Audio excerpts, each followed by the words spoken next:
Good morning or good afternoon, everyone. We'll go ahead and let Zoom catch up with the list of attendees, as I'm sure we're all aware of and very familiar with. We'll get started in about a minute.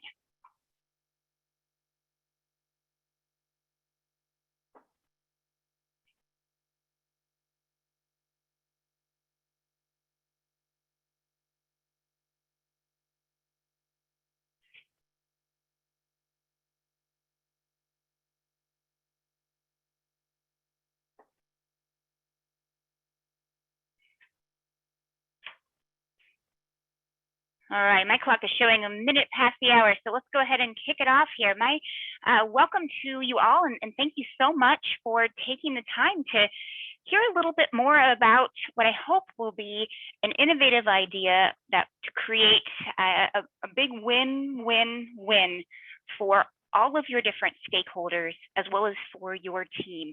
And so that is the impetus behind this. It's all about creating a micro internship sponsorship program. And I recognize that some of you may already have a well-established sponsorship program, and if so, great.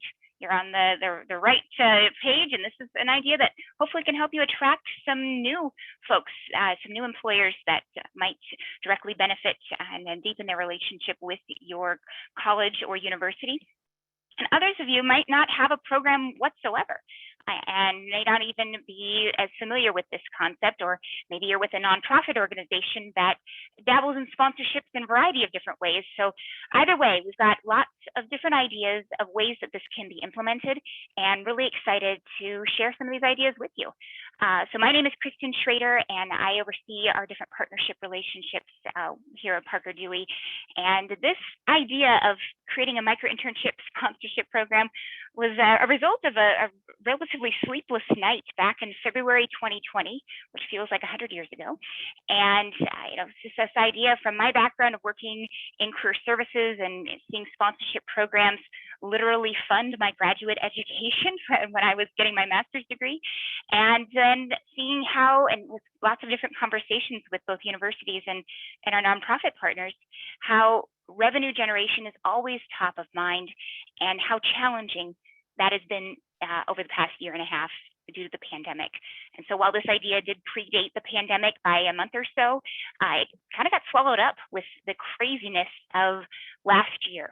And so what I hope is that this can reemerge and be something that might be directly applicable and something that you can implement as early as this summer and fall if this is something that resonates with you. So without any further ado, please feel free to send your questions in the chat. We'll be addressing them as close to real time as we can. And I do have a couple of colleagues here that can help with both the chat and Q&A. And also know, yes, the session's recording. We're happy to share with you the slides and other relevant resources after our conversation is done. So what are we going to talk about? Well, first I want to focus on just the current state of sponsorship programs as a whole. This is a result of lots and lots of different one-on-one conversations with both nonprofits and universities nationwide. And then we've also hosted a series of roundtables throughout the previous month that really dug into sponsorships, some of the ideas that we'll talk about. So I do want to thank those of you who did join us for those conversations, or if you had colleagues that joined us, because those ideas were very informative for helping to shape not only these ideas of how to develop this program, but also some of the resources that we have available for you. And then, of course, COVID, that has caused everything in higher ed to be upended, everything and everything. And so, this current state of sponsorships and how it's been evolving due to the pandemic is certainly something we'll touch on. And then that also fits into why this idea might be particularly relevant right now. What are the benefits for the different stakeholders that you're working with, and how can this be implemented? We'll have 4 different options and strategies that, again, you can implement as quickly as possible. And then we'll close with some resources. So we have a toolkit that's been newly developed and refined with a bunch of different additional resources. And then we have some case studies of some of the different programs that incorporate micro internship sponsorships. And then we'll address whatever FAQs that you have and that are whatever top of mind throughout the presentation, and then definitely at the very end. So for those of you who are unfamiliar with micro internships, Parker Dewey, and how we collaborate with universities and other stakeholders, please know that this particular session is not going to dig deep into that and how our platform works and all of that. But if you're interested, we are hosting a session next Tuesday. So you're more than welcome. You'll see the link in the slide deck when you receive the recap after today's conversation. And please, hopefully you can join us, or certainly you're welcome to set up a time where we can connect one-on-one to talk about your different goals and how we might be able to help. So sponsorship programs. Well, the first thing that has really struck me when these different conversations, there's a lot of different names for them. So, whether the schools or the companies are the corporate sponsors or a partner program, but these are the organizations who want to connect with your students at a deeper level. In one of the conversations that I had with the school, they shared that they actually just fielded a question from an employer that said, how do I get on this list? And I think the school used the partner program as the descriptor for their particular program. But whatever it's called, it's sometimes held in career services or foundation or the development office. And there's a bunch of different pricing levels that are depending on the school, the benefits that are offered, the type of organization, the ranges that I was seeing were somewhere between $2,500, and I think the largest one that I saw was a package that included naming the entire facility, the entire career center, and that was a $20,000 sponsorship.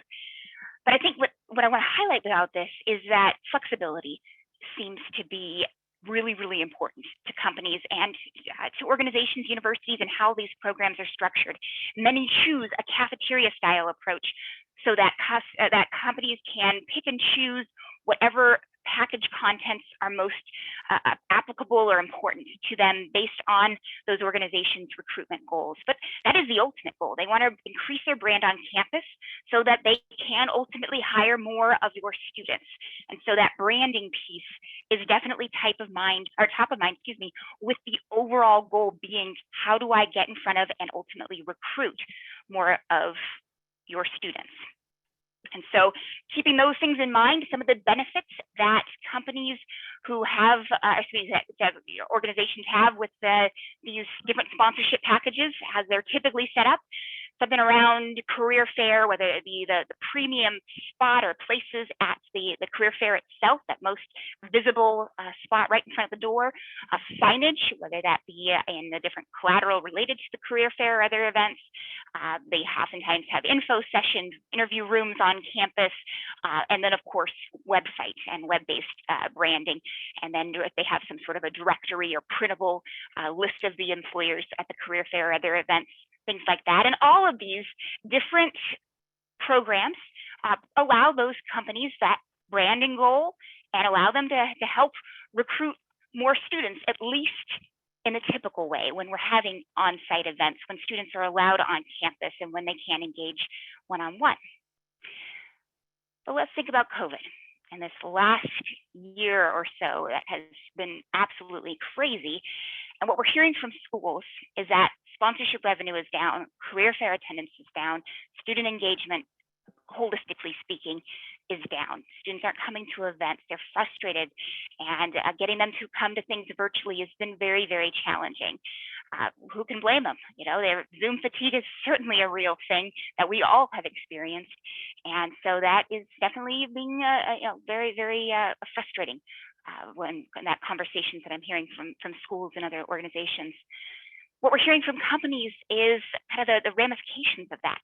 Students aren't engaging with emails unless they already plan to apply to the company that sent the email. So it's great if you have a well-known company that everybody's heard of, especially where the consumer is they're a consumer products brand or whatever. But how does that work for a B2B organization or a large industrial? How do they get an awareness? Or a small business that is maybe quickly growing and they have amazing opportunities, but students have never heard of them.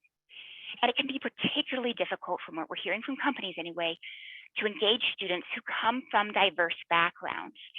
And so they're seeing that the students that diversity, equity, inclusion, all of those buzzwords that have always been in the nomenclature when it comes to college recruiting, but are certainly even more so thanks to the situations of last summer. And that diversity piece is a big, big goal for companies and a big challenge, particularly in this remote environment. And so what are companies doing? Well, they're reallocating their budgets.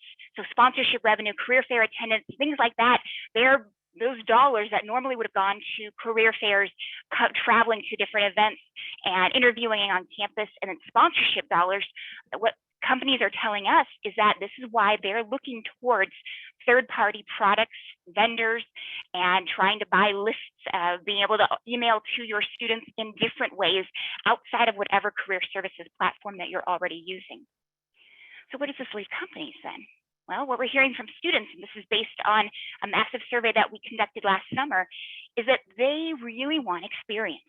They, flat out told us that in the next 6 months, I need more experiences to build my resume. And keep in mind, this was conducted summer of 2020 when so many of them were having internship programs canceled. And they need to understand a better understanding of who is hiring. Maybe these organizations have great opportunities, but the students don't even know about them because they're not engaging with emails and events and so on. And then we asked them as well, how would they most like to engage with companies? And the answer was very clear. They want that real work experience with a company. 87% said that. The other ideas, ways to engage students, yeah, certainly there was some interest, but the vast majority want that real work experience. They want to put what they've learned in the classroom to work, which then leads us back to micro internships. And is there a way that this concept, these short-term paid professional projects, can add even more value to your various employer sponsors? So yes, can they do all of these different things, increase brand awareness and recruit more students via the typical elements of your sponsorship package? Sure, but there's some even more value that you can provide, and micro internships can help with this, recruiting more diverse students and providing these companies support for their busy teams, because who hasn't had to handle a busier schedule than a typical year over the past year, whether it be managing your kids' Zoom schedule for on-site or online education, or helping out with different colleagues who may have been sick or out of the office, or staffing constraints or what have you. And then all of these college recruiters, the reason they go into the business is they have a passion for students. And so that value of being able to provide paid experience for students is something that is valuable to those organizations as well. And micro internships help to facilitate every single one of these things. And even in a COVID environment, because I know the conversations around whether or not events are going to be on-site or virtual are still ongoing at various universities across the country. And so some of you who work for a nonprofit organization, virtual events may be your only way to connect with students, because connect companies to students, because your students might be located nationwide. And so some of those different elements of a sponsorship package are less attractive in a virtual environment. Putting a virtual career fair, giving them an ideal placement, what does that even really look like? Does that really help increase brand awareness, get more students to get attracted to that company? Yeah, maybe somewhat, but if students are reluctant to even attend the events in the first place, it's not as value added. Those virtual info sessions, again, students aren't engaging unless they've already planned to apply. Interview rooms, again, if you're not on campus, that's a questionable value. Website directory, et cetera, yeah, those certainly still are value added, but micro internships, again, since most of these are virtual anyway, then they can and do add value all the time, even if your events and your companies are engaging remotely.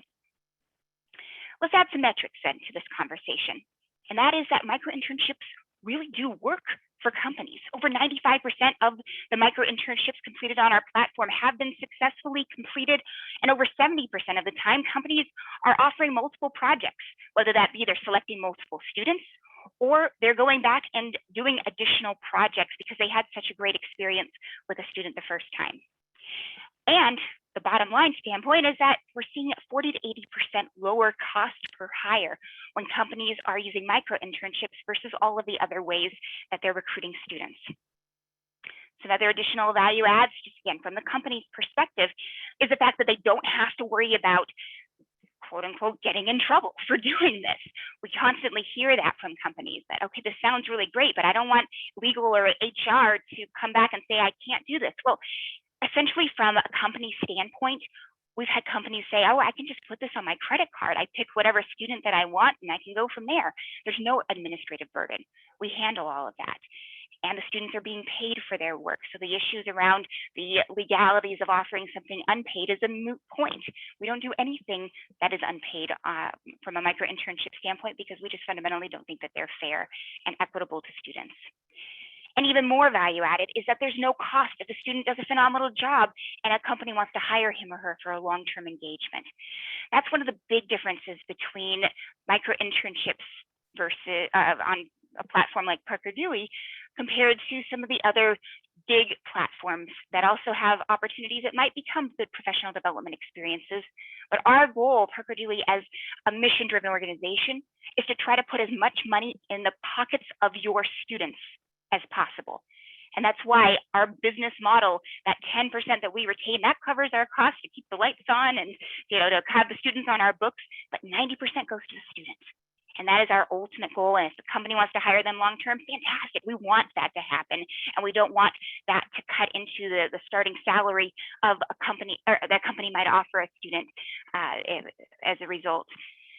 Plus, one platform, all your students are welcome. Undergrad, grad, across all different majors. So if you are working at a large organization, a large institution that has decentralized career centers, no problem. Just one platform, all of your students are welcome. Or if you're working with an organization, a nonprofit, that has students nationwide all over the country at various different colleges and universities, no problem. Again, all of your students are welcome. And thanks to our new feature, you have your companies, employer partners have the ability to feature their projects solely to students from certain schools or affiliations. And in case you're not familiar with how this works, as this is a new feature from about 2 or so months ago, from a company's view, when they're posting the project, they can choose to make that project exclusive to students from one or more schools, or students who have indicated their affiliation with one or more organizations in the affiliation section of their profile.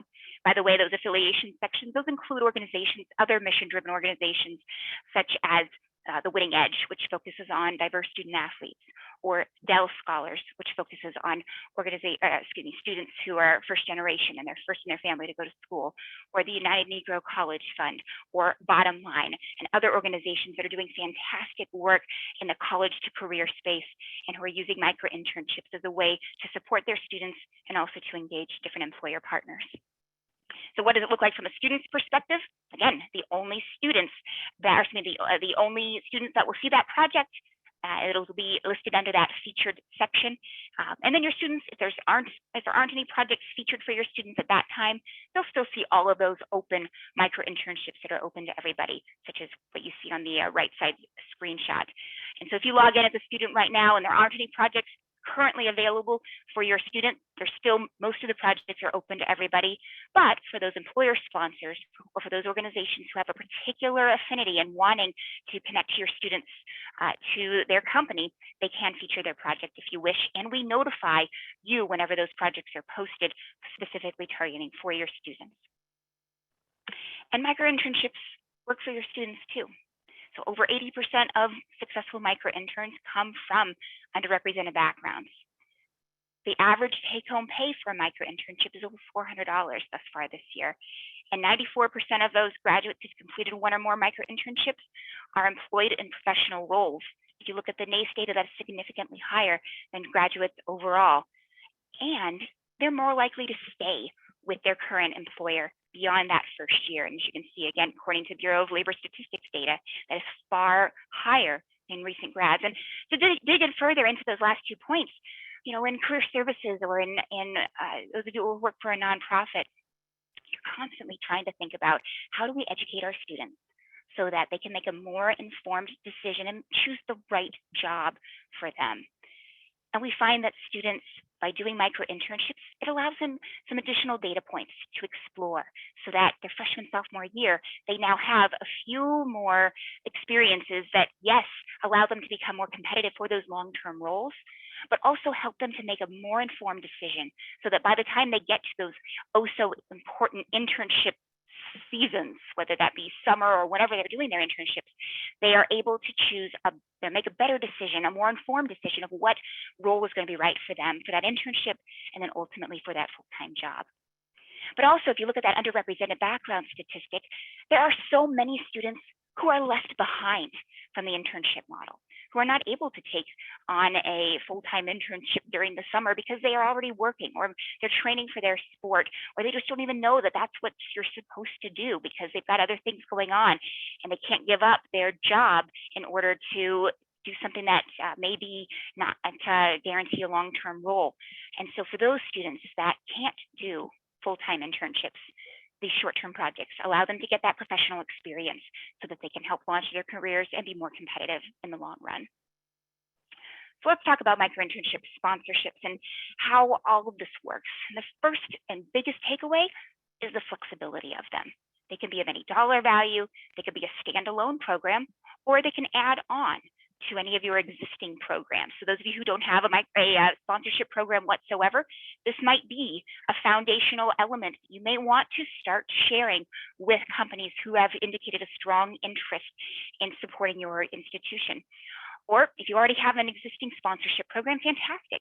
This might be a carrot, a hook that may help to deepen the engagement of some of your current sponsors or to bring some of those who have allocated those dollars elsewhere. It might help them to come back. All sponsorships directly support your students. That's something that's really key as well, and that the real impetus behind a micro internship sponsorship is that every single package contains at least one micro internship for your students. It allows those companies that chance to see your student in real time, to be able to then identify, hey, the student is a really great fit for a long-term role, for that internship, for that full-time role, et cetera. Most can be done remotely if the project needs to be on site. Either way, no problem whatsoever. We're seeing certainly a nice mix of both, but historically most have been remote. And as I'm sure is top of mind for everybody, there is no cost to your institution for implementing this program. So what does that even mean? Well, program implementation, so we develop additional websites like the different things that you'll see in the next few slides, marketing materials, et cetera. We're happy to do that, and that's no cost to your institution. Happy to provide you with data or track different metrics around your program's success and so on. And then happy to provide programmatic support throughout the micro internship. So when your students are selected for different projects, they will receive the same support all along the way. So if they have questions, if they need to, or maybe not hearing from the company or whatever, same thing with the companies, we provide the typical support all along the way to make sure that it's a positive experience, both for your students as well as for the organization. And so just to be clear, as mentioned already, the only portion that we retain is whatever portion is allocated towards micro internships, because a student would be on Parker Dewey's books to cover the costs inherent with that. The 10% of the portion of the package that's allocated towards micro internships would be the only portion that we retain. Everything else is completely yours and free to utilize either in support of your students and or however you would use typical sponsorship revenue. So let me dig into this a little bit deeper. You can see the reason why we call this the ultimate win-win-win is there's benefits for everybody. It's one of those rare times where everyone's interests align. Your students directly get some support. You're benefiting companies. They are given an innovative idea, a new way to connect and to increase their brand as well as to connect with your students. And then, of course, your institution or your organization have the revenue benefits as well. So how do you do this? Well, there's a few different options. First of all, the most basic model would be, as I kind of call it, is a revenue split. A portion goes towards your students and financing micro internships, and a portion goes to your office, school, organization, et cetera. So for example, in the 50-50 split model, a $5,000 sponsorship would fund 5 micro internships for your students at the sponsoring company. And so this could be a standalone $5,000 package, and then the other $2,500 would support your office, your organization, however you would want to use that revenue.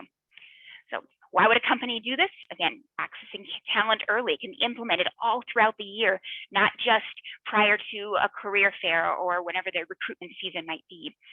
They can build their brand on campus, and I'll show you an example of what this looks like in a moment, but they can be featured on your micro internship site. Allows them to connect with student populations, and we can easily message students according to whatever that company's goals might be. If they, for instance, only want this particular program or population of students to be from diverse backgrounds, no problem. If they want to target student athletes, no problem. Again, whatever their goals might be, we can address those and message students accordingly. And this is a way to engage those hiring managers who are going to be hosting students for internships, but it can help them year round for those ad hoc projects that companies need all throughout the year. And so that can provide those supports no matter what area of an organization the company might be in. And to the question that just came up in the chat, yeah, happy to share these slides afterwards. So no problem whatsoever. And as mentioned already, we typically see that this is a cost reduction compared to traditional recruitment methods of at least 40%, if not higher. So what does that mean to feature a company on a student page? Well, many of you are probably already familiar with the landing pages that we develop at no cost for our various university and nonprofit partners. Well, we can easily add those employer sponsors to the top of the page, like what you see on the left side screenshot.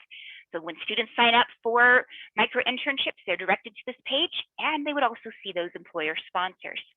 Oh, and by the way, if they click on the Staples logo, they can then be directed to a Staples branded landing page that shares whatever information Staples wants the company, or sorry, the students to know about them as an organization.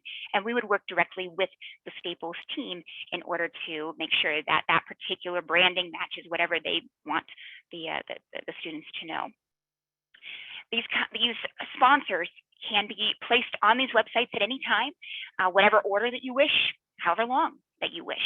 So for example, going back to the idea of how flexible these options can be, if you have a company that maybe only sponsors micro internships for fall semester, no problem. They can be featured on the site during that time. And then if you do another campaign in the spring to engage students, maybe new students or students that didn't sign up during that first fall period or whatever, no problem. New sponsors can be engaged at that time.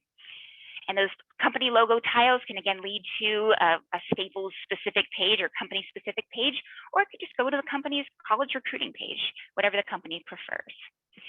And by the way, we also are happy to share metrics around what sort of activity these companies' pages have been able to generate, so that the company can really see that how many hits their site has received, both the main site, the subpage, and all of this data can be shared with the company so that they get a really good sense of their reach of this, the value of this sponsorship package, and how and what marketing communication methods have really made an impact.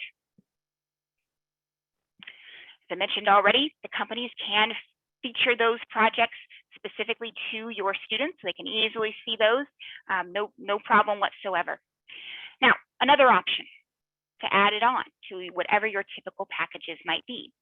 So again, portion goes towards funding micro internships, and portion goes to your office.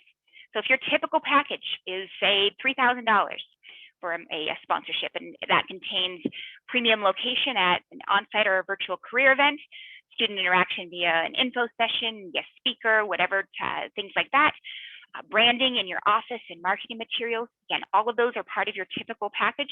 Fantastic. But for an extra $1,000, and again, this can be scaled however you wish, the company could receive all the different benefits that were just mentioned, plus at least 2 micro internships for your students at that sponsoring company, and branding on that student-focused micro internship page. So you'd provide them with branding however you normally brand your sponsors, and then also offer them this chance to be featured on that page like what I shared earlier. So they have that additional opportunity to connect and to get in front of students in a new way. So here's some examples. You've got the typical career fair sponsors are XYZ amount, and then you can add it something that says jumpstart your recruiting through micro internships, and then go ahead and add some additional language around what that would be and list it as part of your current sponsorship package options. What we're seeing with this, as you'll see with the case study that we have coming up in a little bit, is that these are nice opportunities to engage those companies that maybe have looked elsewhere, maybe just aren't seeing the value, maybe especially in this virtual environment, have looked and just not sponsored your institution, your organization because of the craziness of this past year. This might be a hook to bring them back. Or to go to some of those prospective employers that have never sponsored. This might be a way, if they maybe aren't that actively recruiting on campus, but they're hiring some of your students. Again, this might be a low-cost way for them to see your students in real time, to really get that chance to engage and to realize how wonderful your students really are. Option number 3, a corporate giving option. So a little bit of background about this is that many companies have foundations, nonprofit entities that have an interest in generating opportunities for students or helping support students from underrepresented backgrounds, supporting education, et cetera, or even supporting local nonprofits and helping with that community engagement. And so what this could look like is to engage those companies who have those initiatives and have an interest in supporting either local nonprofits or small businesses or students from a local specific location. And so this particular package could contain something like this, where micro internships are funded by that company's foundation, but the host for those micro internships would be the nonprofit organization. So your students for funding would come from the company, but the nonprofit would provide the projects themselves. Again, the company could benefit from having that branding on your student's micro internship site. And we could certainly reach out to target student audiences, based on whatever goals that company has to support, for instance, students from underrepresented backgrounds or whatever populations that they're particularly interested in. So for example, for a $7,500 sponsorship, and again, can scale up, down, whatever direction that you wish, this would provide 15 micro internships for your students. And the benefits to the company, in addition to the different package contents, philanthropic support. So this directly benefits both the small organization nonprofits at that are hosting these students, and of course it benefits your students within your university or organization. They have that branding that companies are always wanting to receive.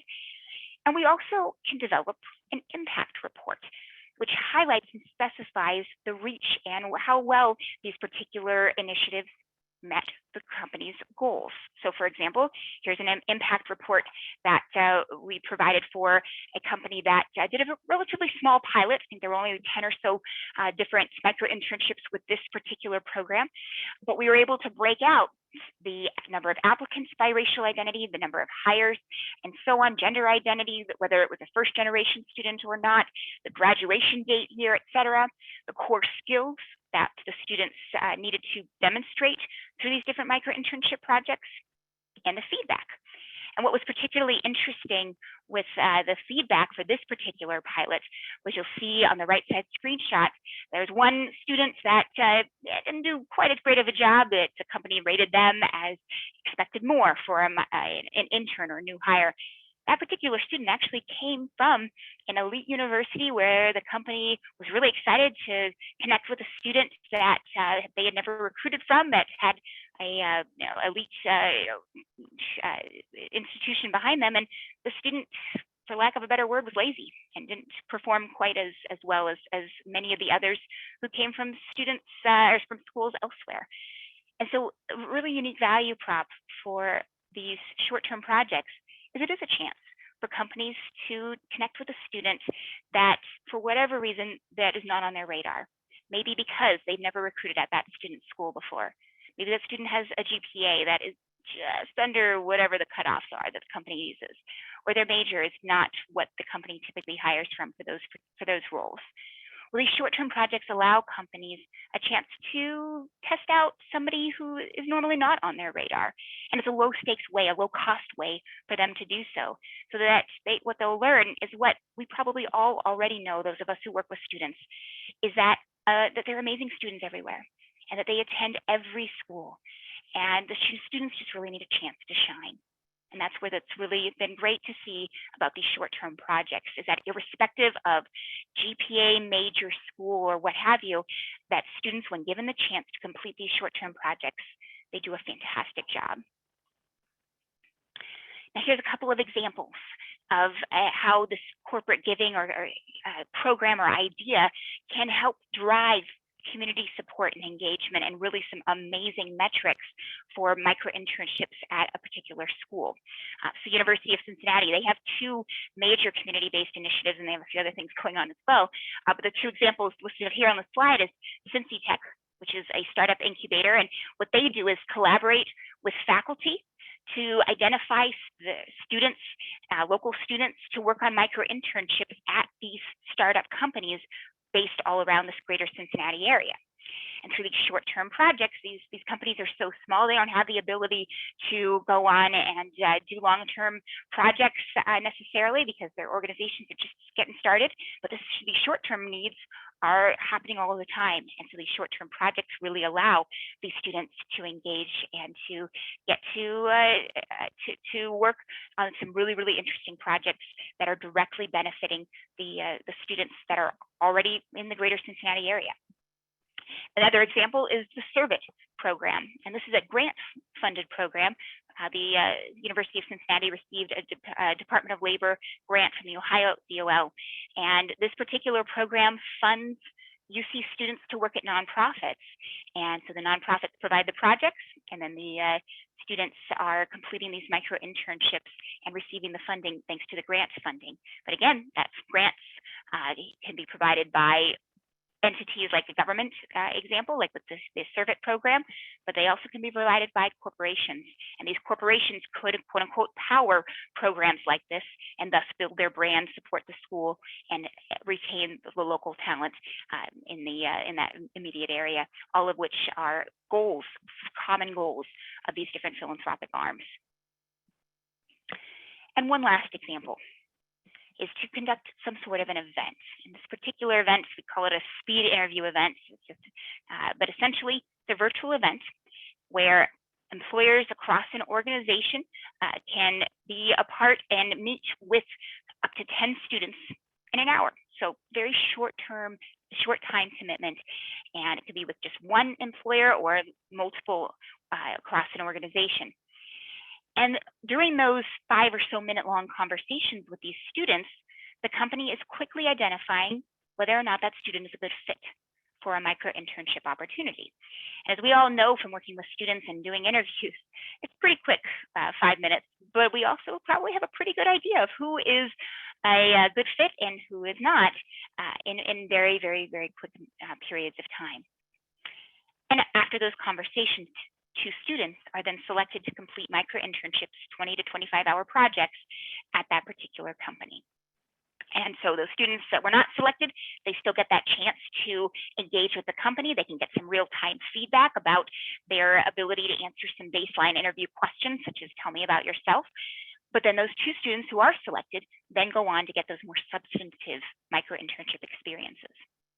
Now, this cost of an event, again, can be scaled, but one model or idea.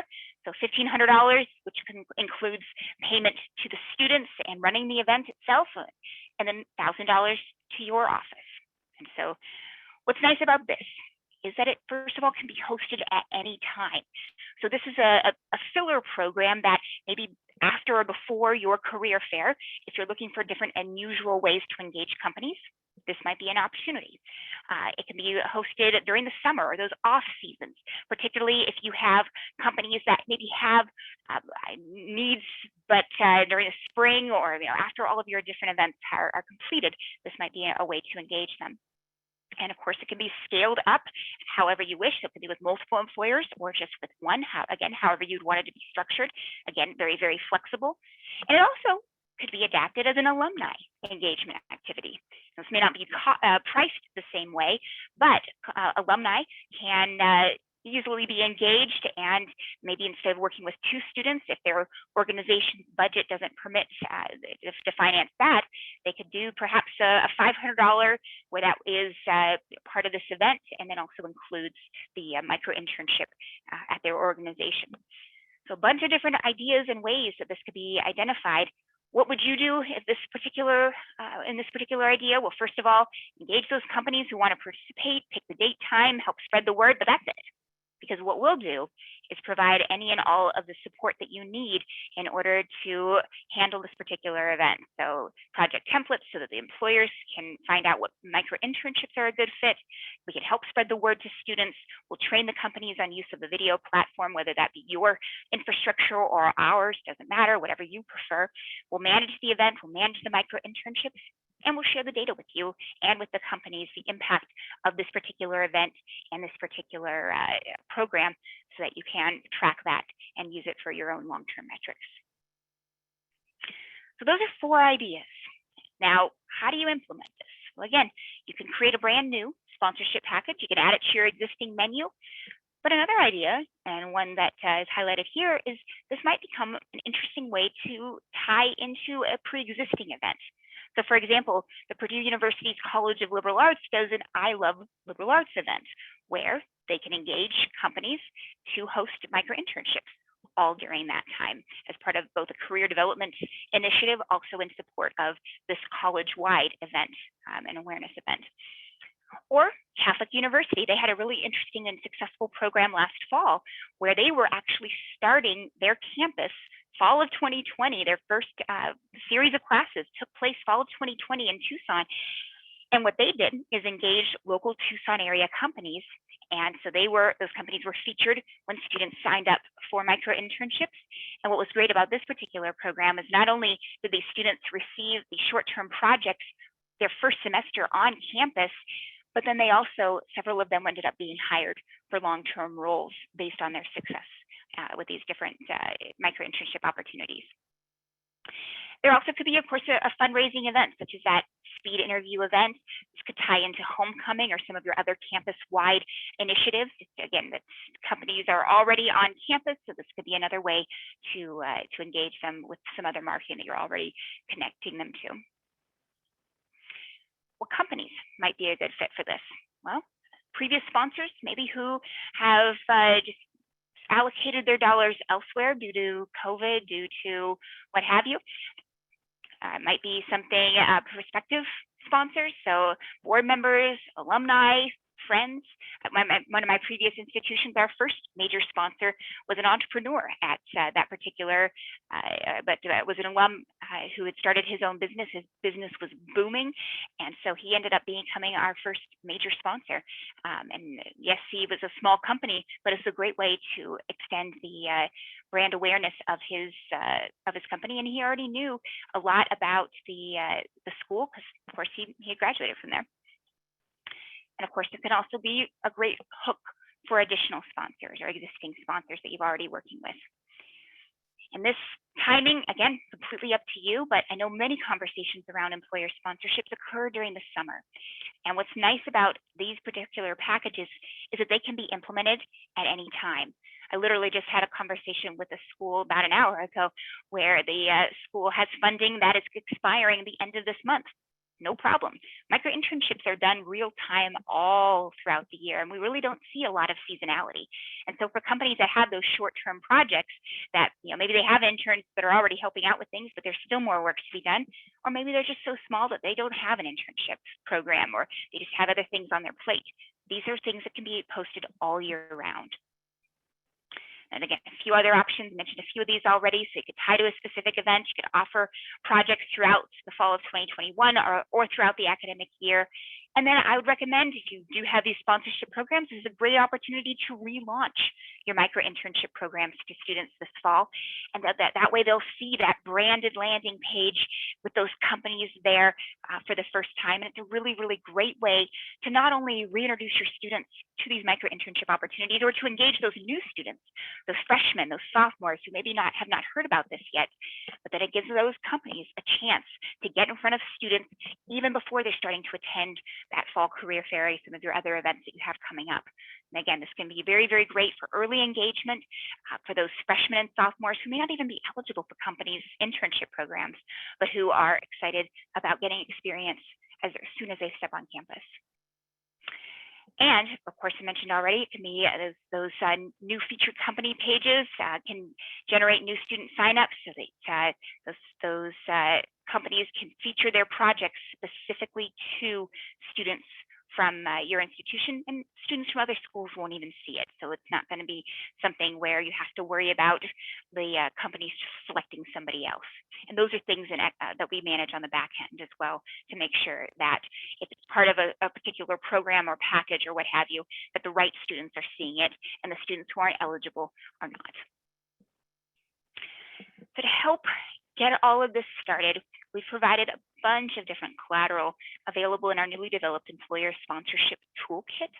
And I will send the link to this particular toolkit that you can click on, download, but just give you an idea of the kinds of collateral that's available. It gives you a list, a breakdown, a printable breakdown of those 4 ideas that I just described, of how these different programs can be structured. And those ideas, again, can be implemented, but you can print off that handout or share it with a colleague in case there's others on the call that were not able to join us today. The printable overview from a company's perspective, so that you have an easy one-pager that can explain what are micro internships. You might have companies that still aren't very familiar with the concept. And so this is just a quick one-pager, quick read that can help a company understand what they are and the value of them. And certainly we're happy to brand it with program-specific information or with your school or organization's logo. If you just let us know, we're happy to do that for you. We've got some different data around what students told us about how they wanted to be recruited, and might be helpful with engaging employers, so they're a little more open to some new ideas. Some different infographics for how companies can get their program up and running. And then we have some marketing materials just to help you get started with promoting your program. So flyers, emails, social media, etc. Like with all of our different toolkit collateral, you are more than welcome to edit these emails or newsletters, social media posts, etc. Hopefully it's a helpful starting point, though, and that way you're not reinventing the wheel or starting anything from scratch. One last resource that might be helpful is this decision tree. So what can micro interns actually help with? So this is a real quick and easy way for a company to be able to identify what are those projects that we internally call we should. So we should get this done and it'd be helpful, but gosh, there's just only so many hours in the day. Or I shouldn't. So they're important tasks, but maybe not the best use of time because you've got so many other irons in the fire. So I shouldn't have to spend 6 hours on a Saturday editing a PowerPoint or updating slides or going through and cleaning out data or updating this Excel spreadsheet or whatever.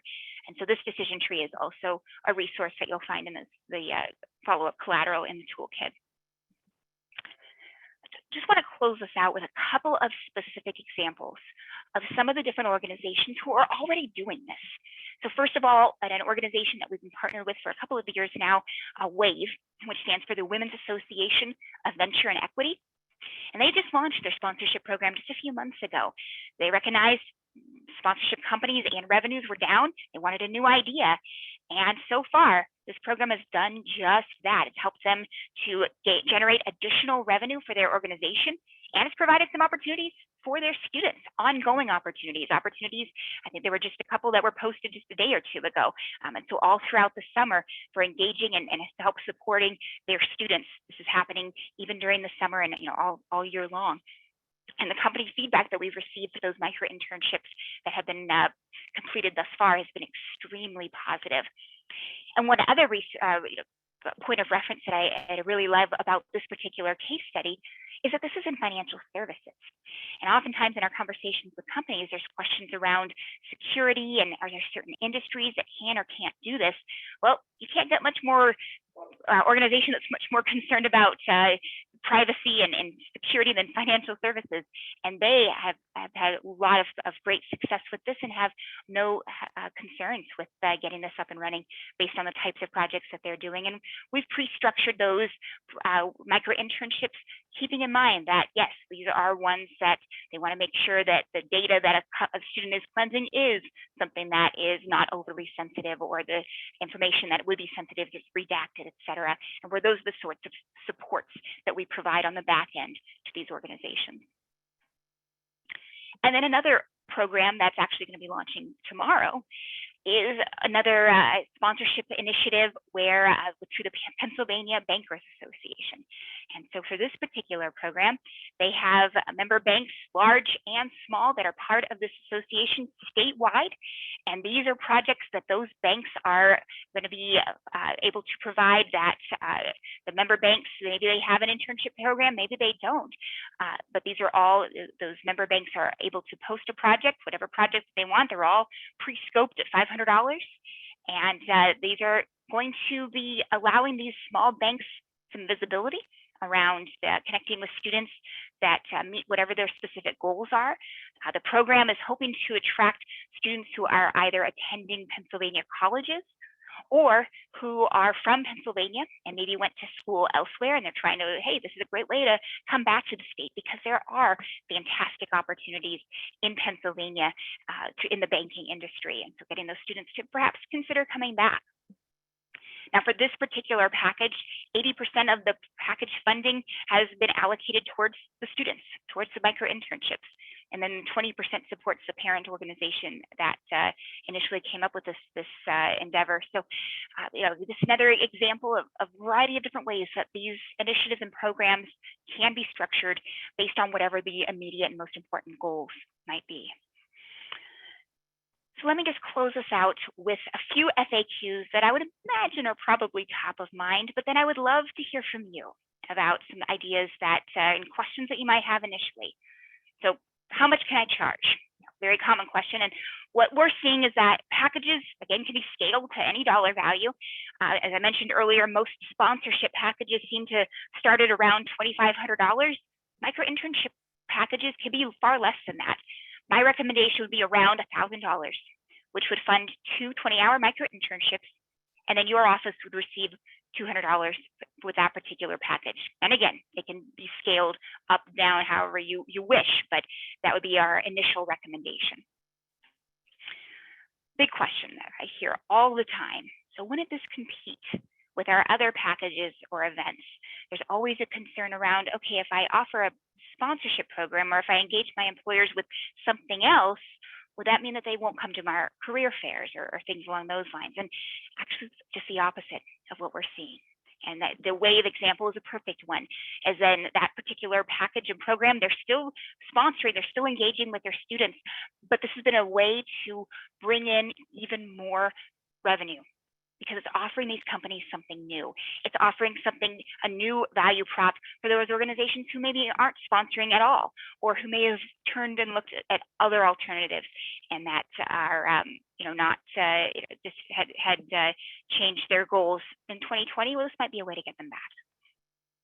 And then a very common question that we hear from companies: micro internships. Where does that fit in, and would they replace internships? And again, no. What we're seeing with companies is that they are using micro internships to complement, to augment their recruiting efforts. We have one corporate partner that we're working with that already has an internship program, but it's not a brand name, household name organization for the average individual. It's not a consumer products brand. And so it's a large industrial firm, and they have specific target schools, and they have specific recruitment goals, and they have a well-established internship program with those particular goals and students. And so what they're doing is using micro internships for early engagement, to start getting on the radar of freshmen and sophomores, or first years in the master's programs and so on. And this has been a very successful way for them to start to identify talent who are and would be a good fit for those long-term roles.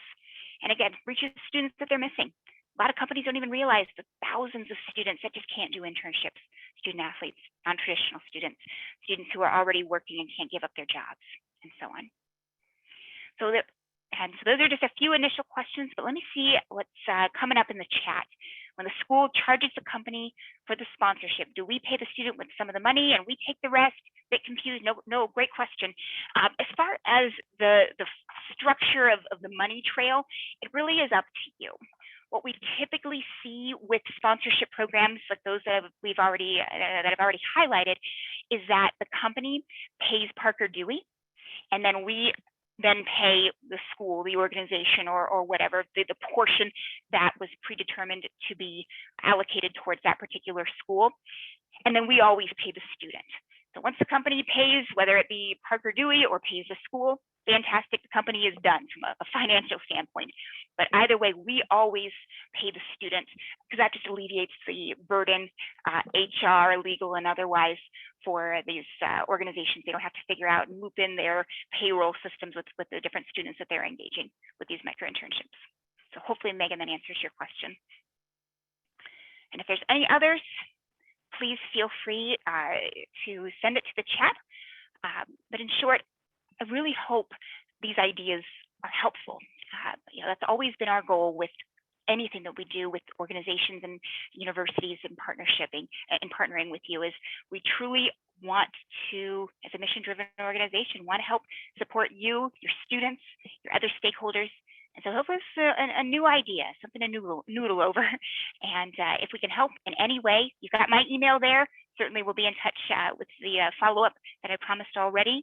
And really appreciate you taking the time to join us. I'll stick around for another moment or two in case there's any lasting questions. And again, please let me know how and if we can help support you in these initiatives.